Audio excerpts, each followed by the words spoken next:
Le manioc aurait quitté l'Amérique latine pour arriver en Afrique pour nous bêtifier. C'est ce que certains Africains de la diaspora, voire même peut-être du continent, disent. Pardon, si tu veux encore continuer à manger ton manioc là, écoute la vidéo jusqu'à la fin. Donc on reproche quoi au manioc? On lui reproche 3 choses. La première chose, de ne pas être originaire d'Afrique, mais être originaire d'Amérique latine. Ce seraient des explorateurs européens qui nous auraient amené cela parce qu'on dit manihot esculenta. Deuxième chose qu'on reproche au manioc, ce serait d'être trop riche en sucre. Donc ce serait ce sucre-là appelé amidon qui serait à la base de notre bétification. Je ne sais pas. Troisième chose qu'on reproche, c'est la présence de dérivés cyanogènes, de dérivés du cyanure dans le manioc. Donc c'est ce qu'on appelle l'antinutriment. Donc on lui reproche cela d'être un poison, donc globalement d'être un aliment poison, parce que le cyanure en fait, ou les dérivés cyanogènes, enfin c'est pas vraiment la même chose, c'est vraiment des dérivés, en fait sont des poisons pour les mitochondries, la centrale énergétique de ta cellule, qui ne peut pas maintenant produire correctement de l'oxygène. Je vais répondre donc à ces 3 affirmations. Premier reproche, on reproche au manioc d'être trop riche en sucre. Il faut savoir que c'est un légume racine.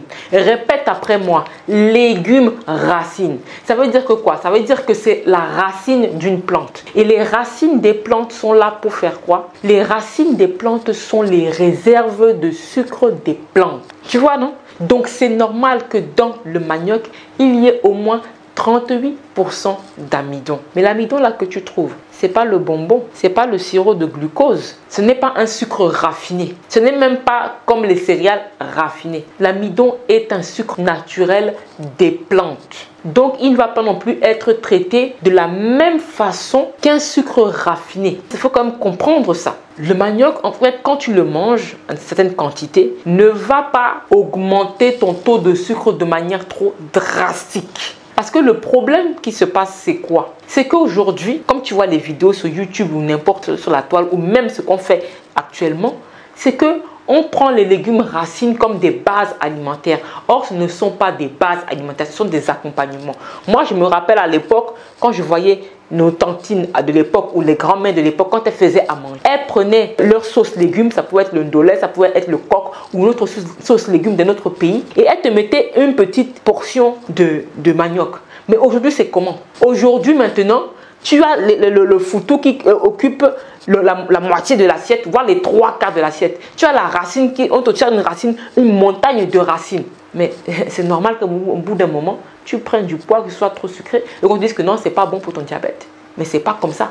Un accompagnement reste un accompagnement. Mais l'indice glycémique du manioc est entre 40 et 55.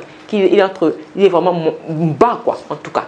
Donc, cessons de dire que c'est un aliment qui provoque trop de sucre dans notre corps. Non, mangeons-le à quantité correspondante, des quantités normales d'un accompagnement avec des légumes, un peu de gras, un peu de viande qui vont limiter la hausse du taux de sucre dans le sang.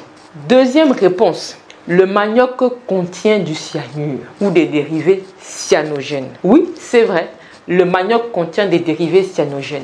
Il faut savoir que c'est ce qu'on appelle un antinutriment. Répète après moi, un antinutriment. Un antinutriment, c'est quoi?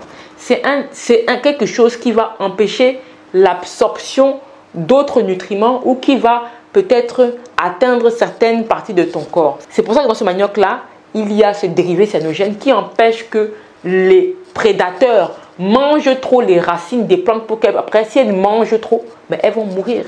Ce sont des mécanismes de défense des végétaux. Parce que ceux qui disent qu'ils sont végétariens, véganes, quoi que ce soit, il faut qu'ils sachent qu'il y a plus d'antinutriments dans les aliments végétaux. D'ailleurs, en passant par là, je te rappelle que dans le riz, il y a aussi du mercure. Je te rappelle que les graines de lin, là, que tout le monde est en train de chanter les vertus du grain de lin, ici notamment en France, pour nous dire que c'est riche en oméga 3, contiennent aussi du cyanure. D'accord? D'autres aliments, comme certaines légumineuses, certaines légumineuses, certaines céréales contiennent de l'acide phytique qui est aussi un antinutriment qui empêche le zinc et le fer d'être correctement absorbés. D'accord?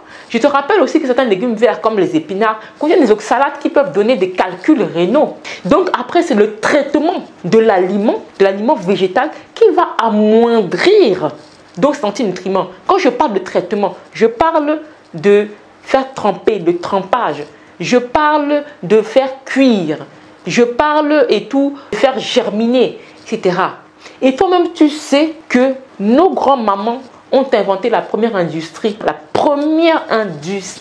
de transformation du manioc. Et elles ont commencé par quoi? Elles ont commencé par éplucher, râper, écraser et surtout faire tremper, faire fermenter le manioc. En faisant fermenter le manioc, le tremper dans l'eau, ça permet de faire développer certaines bonnes bactéries.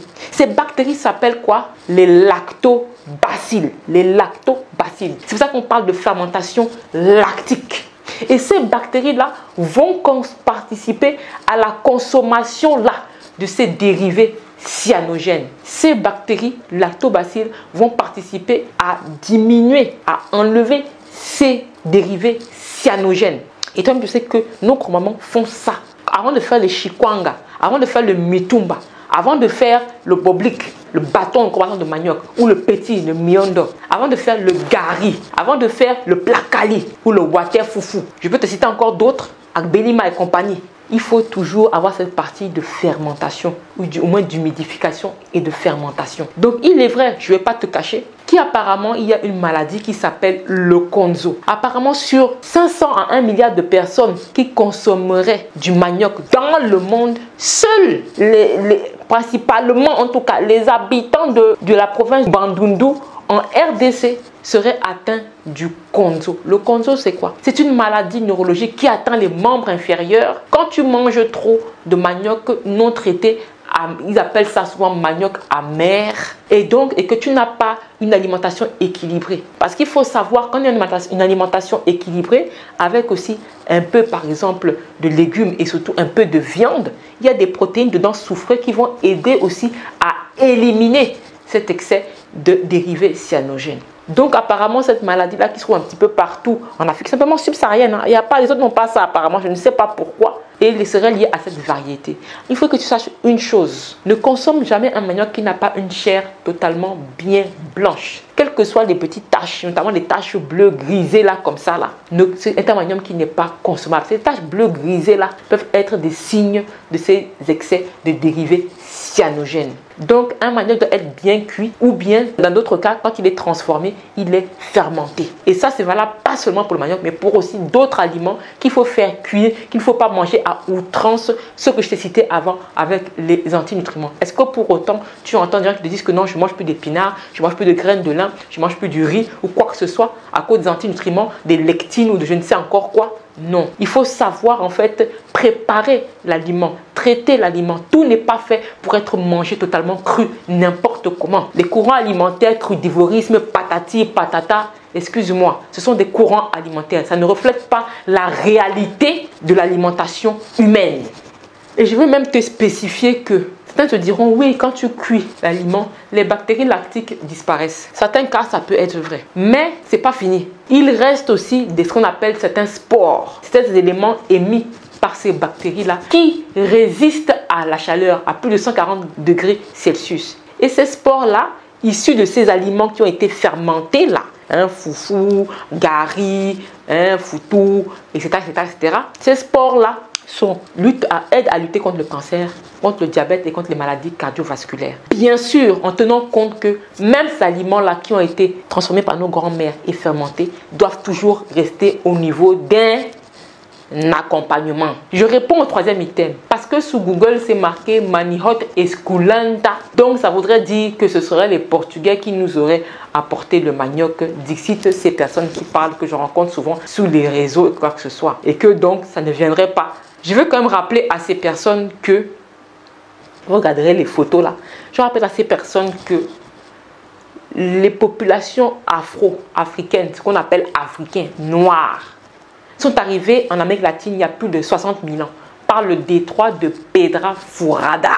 D'accord? Quand vous écoutez Omotunde aussi, il le disait aussi, quand vous lui rendez hommage, rendez aussi lui bien hommage. Donc je répète, les populations afro sont arrivées en Amérique latine par le détroit de Pedra Furada il y a plus de 60 000 ans. Donc il y a quand même beaucoup plus de chances que ce soit les afros qui aient amené cette légume racine en Amérique latine. Rappelons, je mets l'image ici, rappelons l'historien Ivan Van Sertima. Dans son livre, ils étaient là avant Colomb, où il nous explique en fait comment les afros sont arrivés en Amérique, dans les Amériques là, bien avant Christophe Colomb. On a même des civilisations qui auraient été mises en place par les afros, comme les Olmecs. Ivan Van Sertima nous dit que beaucoup de botanistes se seraient trompés à cause de la linguistique, se seraient trompés en attribuant une origine latine, donc d'Amérique latine, à des aliments comme la banane, comme le manioc et l'igname. Un exemple, le mot banane découlerait de bakoko. Bakoko. Donc ceux-là qui sont en RDC savent ce que veut dire bakoko. Par exemple, dans une langue de certains Indiens,